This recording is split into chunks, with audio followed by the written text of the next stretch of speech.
اهلا بيكم في حلقه جديده من رحله نجاح بودكاست سيزون 13 Unbreakable Spirit. احنا بنكلمكم النهارده من نادي المعادي. معانا لعيبه بطله مصر وافريقيا واولمبيان. معانا لعيبه الجمباز فريده عادل. اهلا بيك يا فريده. ازيك؟ اخبارك ايه؟ الحمد لله. عادي يعني انا ليا الشرف ان ابقى قاعد جنب بطله زيك يعني وحاجه جميله جدا ان انا بكلم الناس بقيت في اولمبيكس. انت عارفه كان حلمي زمان ان انا ابقى في الاولمبيكس، ما اعرفش ازاي بس يعني الواحد كان دريم يعني. قول لنا انت ابتديتي فكره لعبه الجمباز وانت عندك قد ايه، ومين اللي شجعك وكده يعني؟ اتفضلي. هو انا ابتديت وانا عندي 3 سنين. اوكي. واختي كانت بتتمرن جمباز فني. وبعدين انا دخلت ايقاعي يعني، بس هي وانا صغيره انا دخلت متاخر شويه. فاختي بقى كانت بتقعد هي اللي تمرني وبتاع عشان اعرف اخش في فريق. وانا عندي 5 سنين دخلت فريق بقى نادي المعادي. اوكي. قعدت بتمرن. وبعدين في 2020 كان عندي 14 سنة، كانت أول بطولة أفريقيا أتأهل لها. كنت لسه جونيور. تأهلت ودخلت فاينلز يعني كانت أول بطولة أفريقيا ليا. اوكي. وبعدين بقى من ساعتها كنت خلاص لعبة منتخب مصر كفردي. قعدت بقى رحت بعد البطولة دي 3 بطولات أفريقية كمان، كده بطولات دولية. بطولة العالم 2023 رحتها برضو. لحد 2023 الاتحاد عمل التصفيات اللي بيجمعوا بقى الفريق الخماسي. اوكي. عشان يروح الأولمبيكس، يبقى هو ده الفريق اللي هيتأهل للأولمبيكس. دخلنا بقى أفريقية 2023 وتأهلنا، كنا الفرقة الأولى على أفريقيا، فتأهلنا منها للأولمبيك جيمز. اوكي. بس ومن ساعتها بقى رحنا الأولمبيكس 2024 اللي هو في باريس، صح؟ باريس 2024. اوكي. بس وخلصت رجعت بقيت دلوقتي مدربة. اوكي في النادي. حلو. ف يعني كان انت قلتي لي اختك كان ابتدت جمباز فني. او ايه الفرق بين الفني والايقاعي، او يعني الديفرنس ايه؟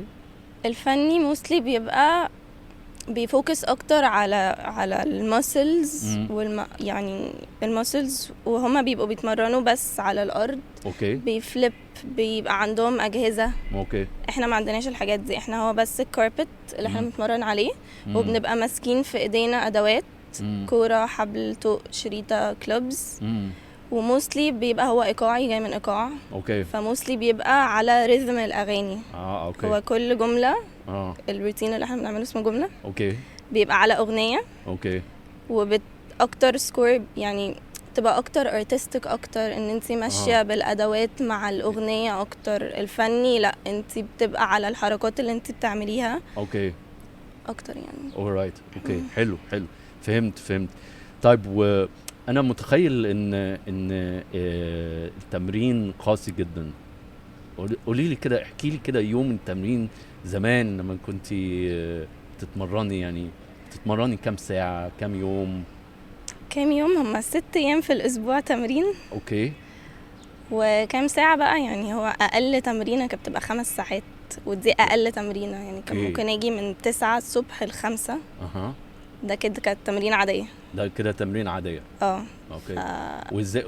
وازاي قدرتي يا فريده توفقي بين ده والمدرسه؟ it must have been quite a challenge يعني. قبل ما اكون في الجامعي بصراحه الموضوع ما كانش صعب قوي، لان انا بصراحه مدرستي برضو كانت مساعداني قوي، لان انا اخواتي الاثنين اكبر مني. وكانوا في نفس مدرستي. فاصلا اوريدي اغلب المدرسين اللي انا كنت باخد معاهم كانوا عارفين ان انا بتمرن. فكان في بقى اللي هو انا اتاخرت على الهوم ورك ده. اوكي سلميه بكره في الخباثه كده اهو. فبصراحه المدرسه برضو كانت بتساعدني، وكده النادي يعني انا حلو يعني it's important ان يعني وده هسألك السؤال يعني مشكله في مصر ان المدارس مش بتسبورت. they don't support و they're making it اللي هو حياتي كلها المدرسة. ما أنا حياتي مش كلها المدرسة. صح. وانت عارفة طبعا المقولة العقل السليم في الجسم السليم يعني يعني playing sports is good for your studies عامة يعني. بالظبط. طيب ده حلو جدا. ومين يعني هي أختك اللي شجعتك؟ طب باباكي ومامتك دورهم ايه بقى؟ كانوا بيشجعوكي ولا كانوا عايزينك تذاكري اكتر وتسيبك من لا يعني عمري ما كان حد اللي هو لا ركزي في مذاكرتك، لا الحاجات دي مش موجودة. هما كانوا بيشجعوني طول الوقت بس ما كانش في حد بيضغط عليا ابدا. يعني زي ما يعني احنا قلنا من شويه اللي هو لما جت الفتره اللي هو انا عايزه اسيب، مامتي ما كانتش اللي هو لا انت هتكملي انت شاطره، كانت لا خلاص براحتك شوفي انت عايزه ايه وبراحتك. كويس انك قلتي كده، لان في parents كتيره لما طفلهم يحصل كده بيفضلوا يسترس وبريشر الولاد، لان هم زمان كانوا هم نفسهم يبقوا كده فهم ما عرفوش.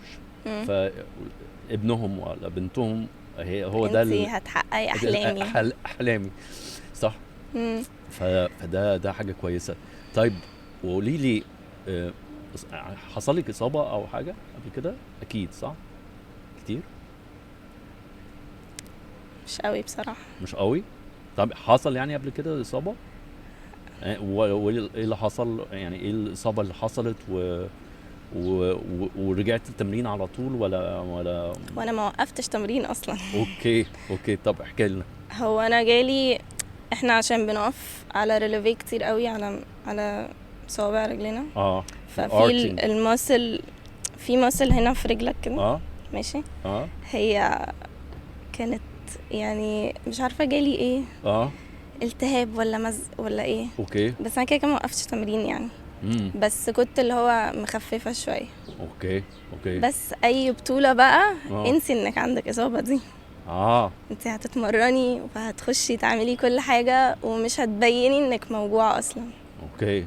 يعني ده الكوتش اللي بتقولك كده ولا ده انت؟ يعني الكوتش كده هتتمرني، ما انت مش هتخشي ببطوله ما تعمليش. وانا معايا 4 غيري. يعني مش هبقى انا الوحيده مش هنقدر مثلا ان احنا نقلل حاجه نعمل حاجه اسهل. لان احنا 5. ايوه صح. فهي كانت اللي هو خلاص خدي مسكن، حطي حاجه عليها، دهني كريم وخشي. اوكي. فانا بقى لنفسي اللي هو خلاص خشي وبيني انك كل حاجه تمام وانك مبسوطه وان مفيش حاجه وجعاكي. وده جن انا يعني زي ما شرحت لك قبل ما نصور، ده اللي بيفرق بين حد وحد. لان ممكن حد تاني يقول لك انا موجوع ومش هكمل وخلاص. يعني ليه الوجع دماغ؟ انا صحتي اهم من الرياضه يعني.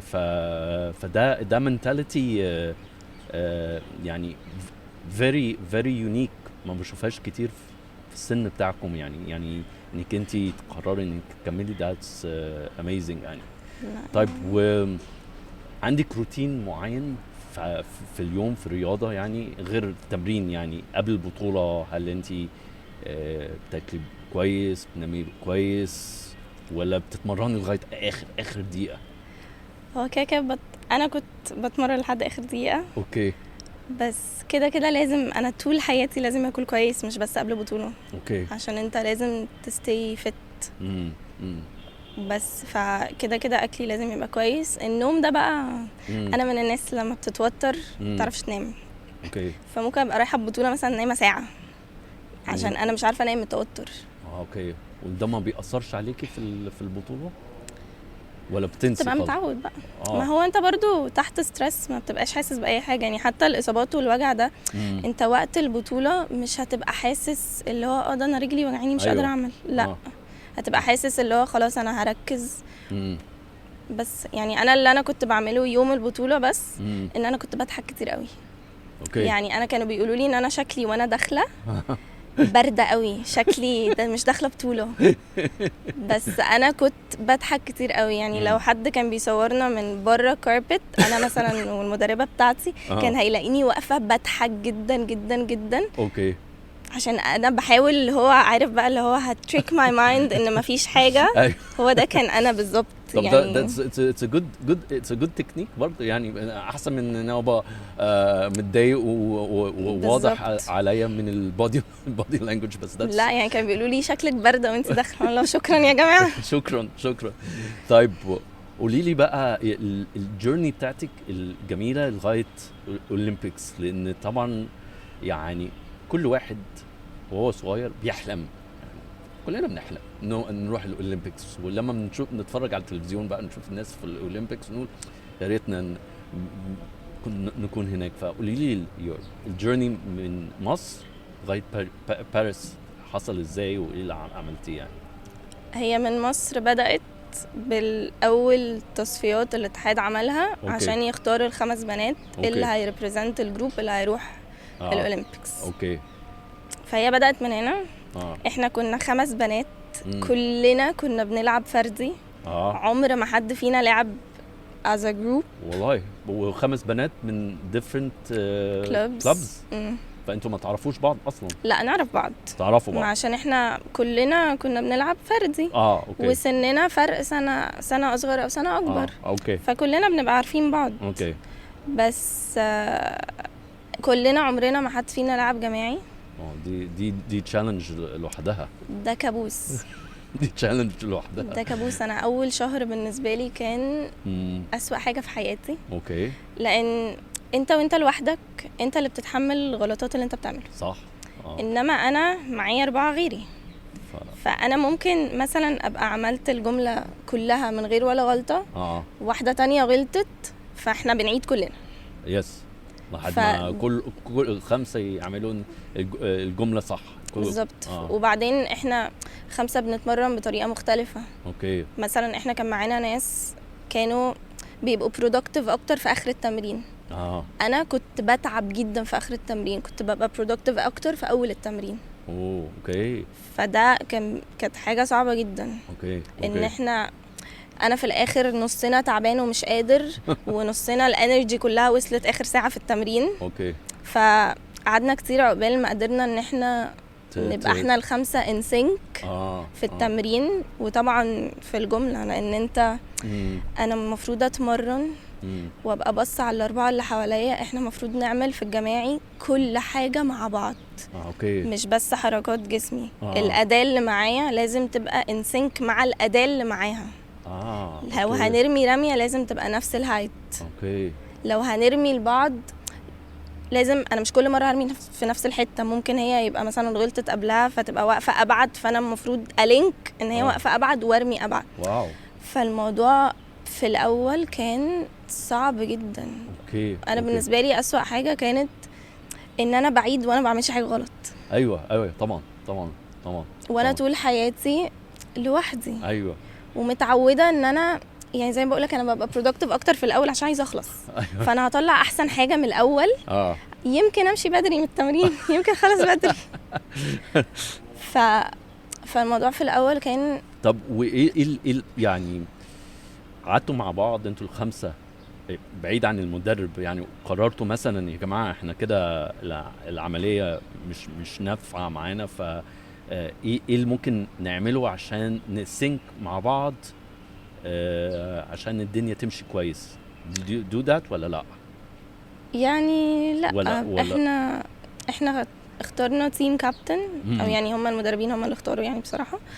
بس انا بالنسبه لي من ساعتها والدنيا بقت احسن شويه. اوكي. لان انت دورك كتيم كابتن ان انت بتشجعي الفريق. لما تلاقينا ان احنا مثلا مش قادرين تعبانين موتيفيت اس ان احنا نخلص.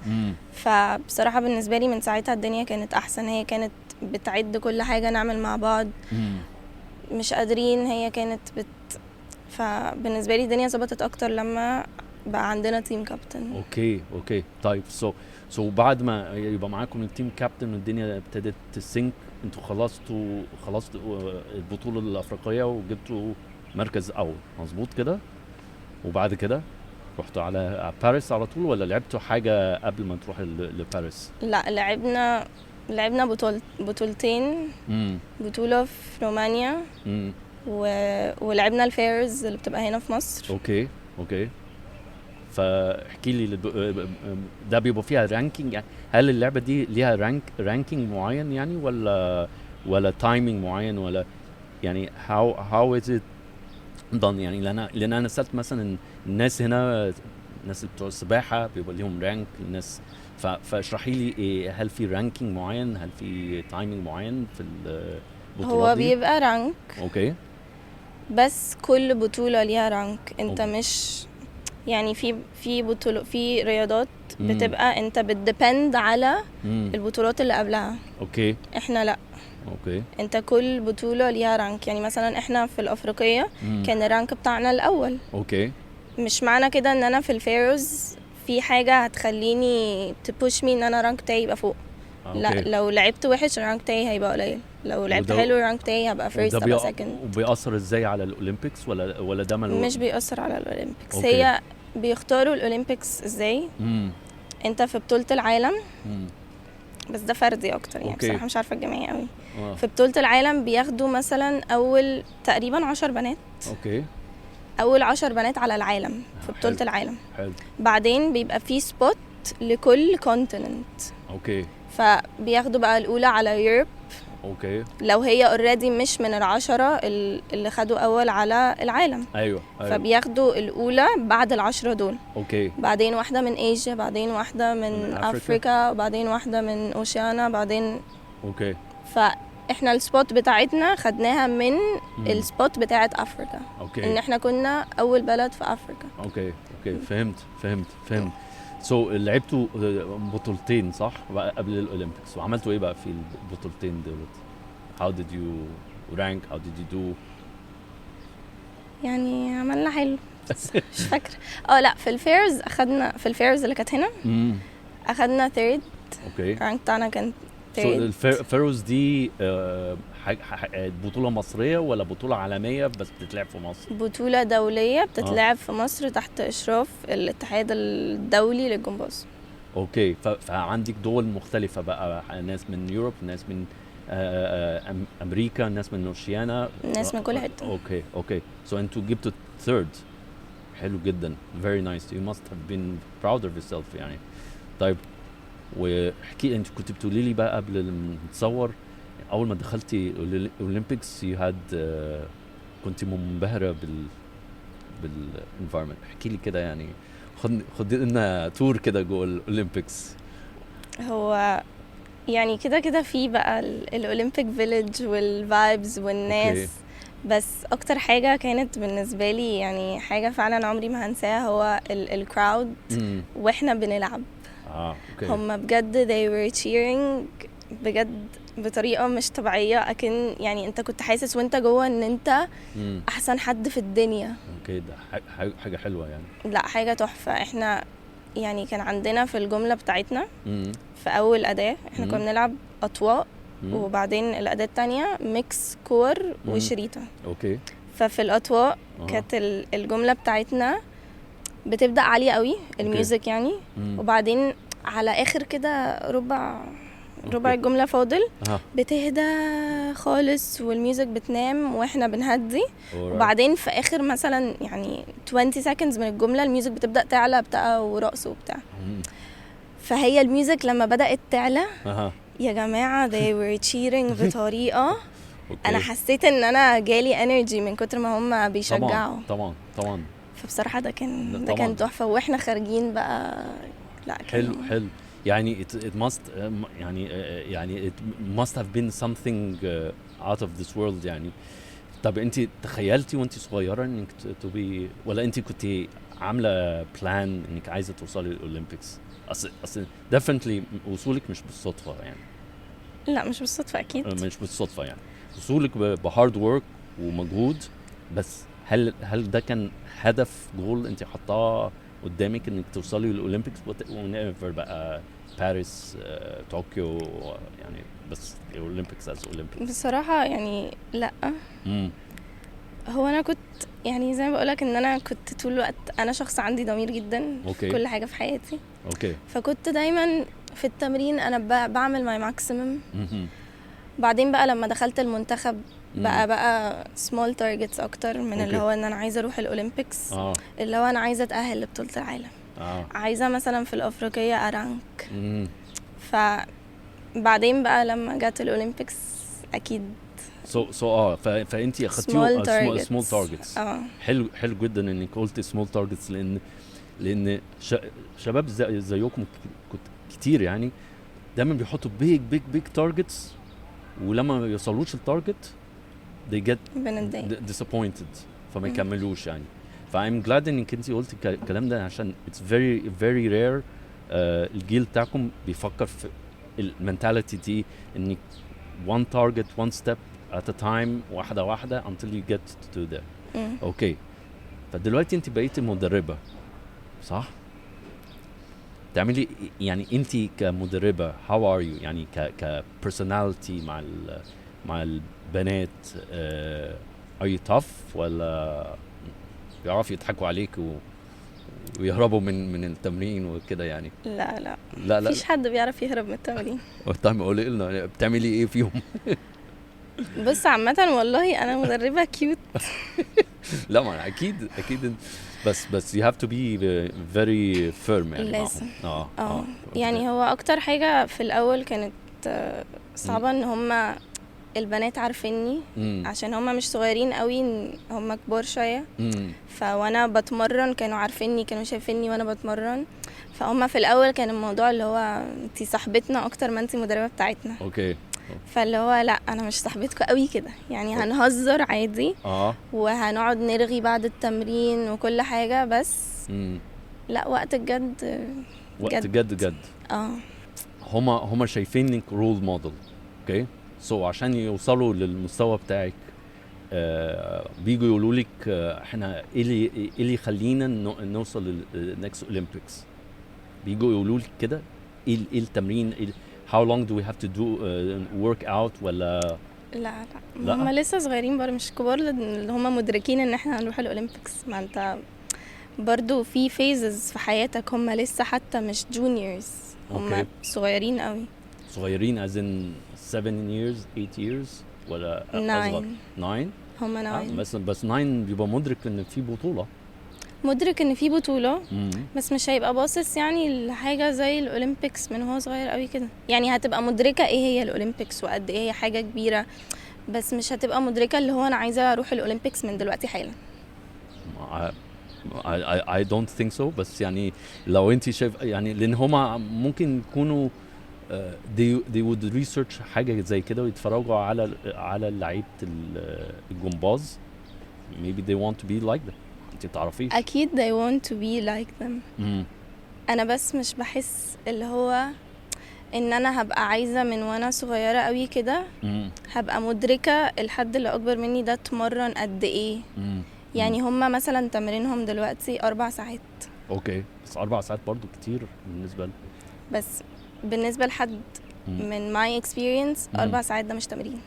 اوكي، انت كنت في سنهم بتتمرني قد ايه؟ اكيد كنت بتمرن 4 ساعات. اوكي. ما هو انا وانا في سنهم بقى ما كانش في دماغي اللي هو ان انا عايزه اروح الاولمبيكس، عشان كده بقول لك كده. لا الموضوع جه ما اعرفش، يمكن عشان انا بفكر بطريقه مختلفه يعني. بس لما كبرت شويه بدات لا اللي هو لا انا هروح التمرين، انا لازم اشتغل على نفسي. بس وانا صغيره كده لا اكيد بيبقى في برايورتيز تانية، زي ان انا مثلا عايزه اخرج، عايزه اكل. اوكي، يعني في احلام تانية.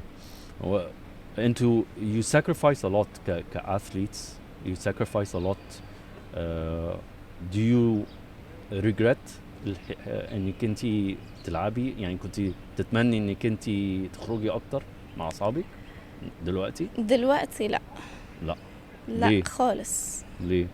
عشان انا دلوقتي بعمل كل حاجه، بخرج بعمل كل حاجه في حياتي، بروح الجامعه. وانا اخر مثلا 2 سنين كنت بروح المدرسه. اوكي، بس دلوقتي انا بروح الجامعه وبخرج مع اصحابي وباكل اللي انا عايزاه وبعمل كل اللي انا عايزاه.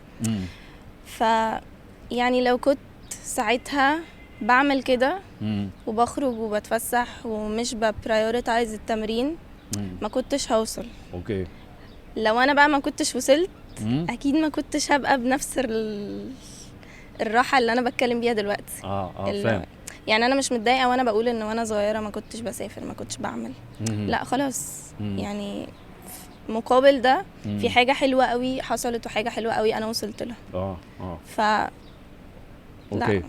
لا يعني ليه انا بسالك السؤال ده؟ لان اثليتس كتيره، مش بس جمباز بس، اثليتس كتيره بيحسوا ان هما دي sacrifice a lot، فساعات بيجي لهم مرحله، ما اعرفش جالك المرحله دي ان هما خلاص كفايه كده، مش قادر اكمل يعني، فجالك المرحله دي ولا لا؟ جالي كتير.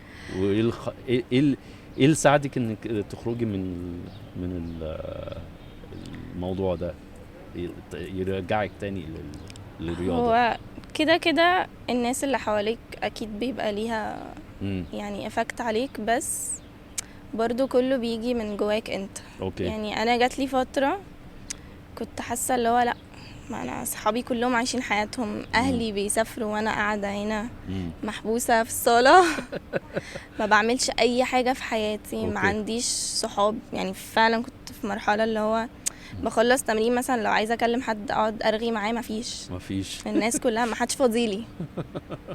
ف كنت اللي هو لا خلاص انا مش عايزه. اوكي. هروح الاولمبيكس اعمل ايه يعني؟ هعمل ايه لما ارجع من الاولمبيكس؟ لا خلاص انا مش عايزه. ف بقى يعني الكوكب كله كان بيكلمني الفتره دي. يعني من اول طبعا النادي ايوه والمدربين اوكي واهلي طبعا، بس اكتر حاجه خلتني ارجع تاني هي ان انا غيرت طريقه تفكيري. وايه يعني فكرتي ازاي بقى، او قلت ايه لنفسك يعني عشان ترجعي تاني؟ انا اللي خلاني احس كده من الاول هو ان انا كنت بحس ان انا ايه الهدف من كل اللي انا بعمله ده. صح. أوكي. وساعتها الفتره دي كان في بطوله العالم I think كانت 2022. اوكي. وانا كان الاتحاد عمل تصفيات. اوكي. وانا كنت الاولى. برافو عليك. بس هما كانوا حاطين تارجت رانك، مش رانك، تارجت سكور. محدش جاب التارجت سكور ده. اوكي. بس انا كنت الاولى. وكان الفرق ما بيني وما بين السكور ده يعني حاجه بسيطه جدا. والمهم لا، الاتحاد خلاص بقى انت هتطلعي وكده. بعديها بشويه عادوا التصفيات تاني. حرام ليه؟ عشان ما حدش جاب التارجت سكور. اوكي.